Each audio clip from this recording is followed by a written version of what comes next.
Hola, buenas noches. Mi nombre es Augusto Cabrejo, soy alumno de la carrera de Negocios Internacionales. En esta ocasión, cursando el curso de Economía en la sección Q24A con el profesor Wilfredo Basilio Alarcón. En esta ocasión presentaré la tarea número 1 de la semana 1. En ella, explicaré los temas del problema económico, la escasez, la economía y su área de estudio, teoría económica, microeconomía y macroeconomía, los bienes y su clasificación y el costo de oportunidad. Como primer punto, pasemos a hablar del problema económico, la escasez. El problema económico, la escasez, tiene como origen las necesidades ilimitadas de los actores de la economía, como lo son sus ahorros, hipotecas, alimentación, salud, etc. ¿No? Y el afán de estos por satisfacerlas mediante recursos o medios limitados, los cuales suelen ser productos manufacturados o servicios especializados, productos o servicios que previamente han sufrido un proceso de elaboración o de preparación. Como segundo punto, tenemos la economía y su campo de estudio. En principio, la economía se define como una ciencia que estudia la asignación de recursos escasos entre medios alternativos. Esto es lo que nos dice el concepto básico. ¿Pero a qué se refiere? Esto se refiere a que estudia el uso y la distribución adecuada de los recursos limitados, ¿no? Con el fin de satisfacer y cubrir las necesidades de la sociedad en general, de una manera adecuada, de tal manera que cubra a toda esta sociedad, ¿no? Y dentro de esta ciencia que realiza ese estudio social y comportamiento social sobre el consumo y sobre las necesidades, y cómo cubren estas necesidades, este, existen dos campos en los que la economía estudia, que es la economía descriptiva o también llamada positiva, la que describe y explica la realidad de la economía, lo que sucede realmente, lo que realmente pasa, sea positivo o negativo. Y la política económica, o también llamada economía normativa, la que dicta lo que debe ser, plantea normas y pretende cambiar cierta realidad o cierta parte de la realidad. Entonces, como producto de esto, la teoría económica, microeconomía y macroeconomía, nace de la aplicación de los campos de la economía, ¿no? Esta teoría nace de la aplicación de los campos, del campo normativo y positivo. Entonces, esto da lugar a la teoría económica, en la cual se analiza el flujo y el comportamiento en los mercados y se separa en dos de diferentes escalas.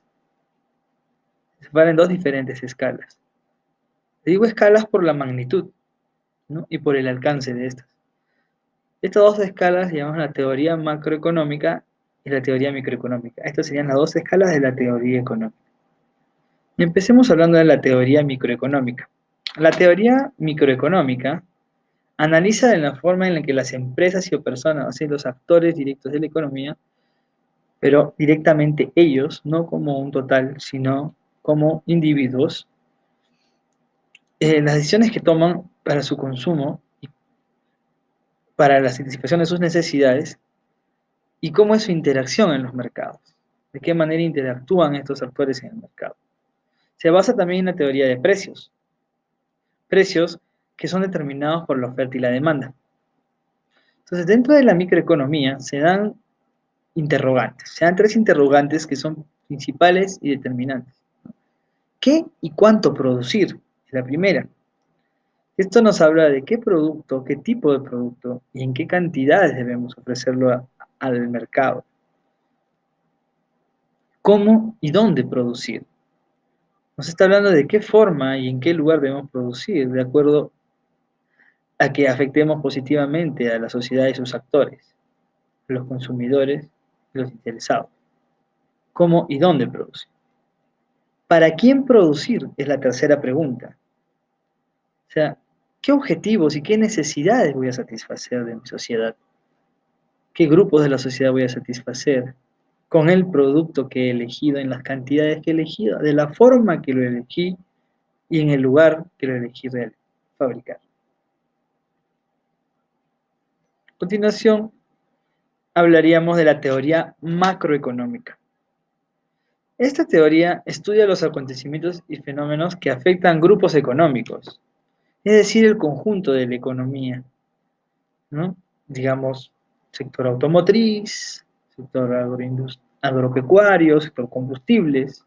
Entonces, analiza como un todo a la economía y estudia los valores agregados económicos, Producto Bruto Interno, tipo de cambio, el desempleo, la inflación, la producción total, exportaciones, etc. En global de datos de nuestro mercado, engloba grupos y los analiza.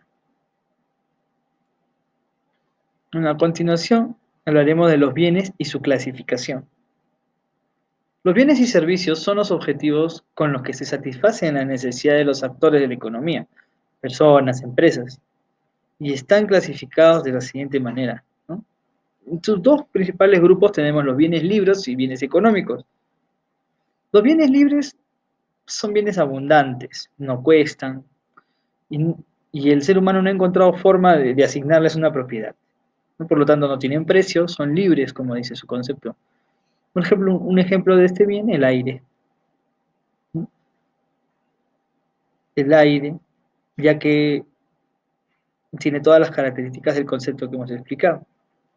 Luego, bienes económicos. Son escasos. Por lo general requieren una preparación previa a manufactura o preparación teórica previa. Tienen precio ya que el hombre se ha asignado derecho de propiedad, ¿no?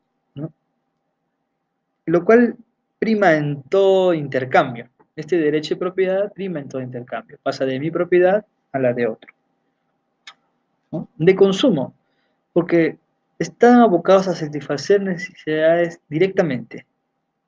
Son bienes de consumo. Estos pueden ser perecibles o durables, ¿no? Por ejemplo, perecibles, podemos hablar de una lata de atún, ¿no? O durables, mejor dicho, perecibles podemos hablar, perdón, de una verdura, una fruta, y durables podemos hablar de, de un televisor, podemos hablar de un equipo de sonido, ¿no? También tenemos los bienes de capital, fabricados como medios que sirven para producir otros bienes. Por ejemplo, una máquina moledora de carne, ¿no? Que es fabricada para producir hamburguesas, ¿no? También tenemos bienes inferiores. Estos bienes se caracterizan porque su consumo se reduce, ¿no? Cuando el ingreso del consumidor es mayor. Es decir, si uno como consumidor gana más, dejaría de consumirlos. Por ejemplo, unos boletos de bus o un pasaje en el microbús, ¿no? De repente, si gano más, podré tomar taxi. Entonces, dejaré de usar el bus y apelaría a mi comodidad y mi posibilidad. Bienes normales se les denomina porque su consumo aumenta al incrementarse el ingreso del consumidor. En el mismo ejemplo que acabo de dar, bueno, si un bien inferior sería el bus, un bien normal sería el taxi. Y si mi ingreso aumenta, entonces yo usaría más el taxi, que sería un bien normal. Luego, también tenemos los bienes sustitutos, que estos se reemplazan entre sí, ya que satisfacen exactamente la misma necesidad, ¿no? Por ejemplo, una naranja y una mandarina.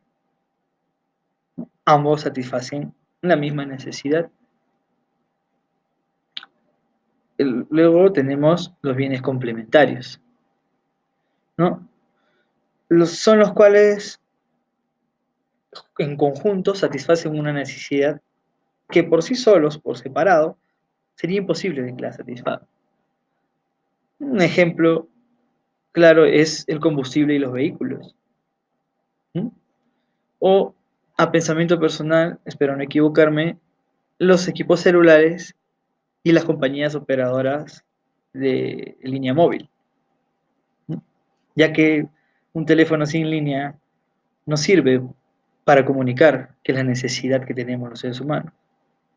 Y una línea de una red operadora de línea móvil no comunica sin un equipo en el cual usarla. Por lo tanto, son bienes, a mi parecer, y según el concepto que entiendo, son bienes complementarios. Luego hablamos de los bienes públicos.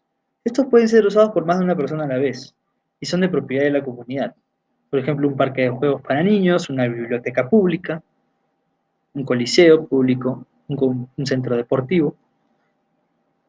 También tenemos bienes privados, que pertenecen a una persona natural o a una persona jurídica. También tenemos bienes finales, que están directamente abocados a satisfacer una necesidad,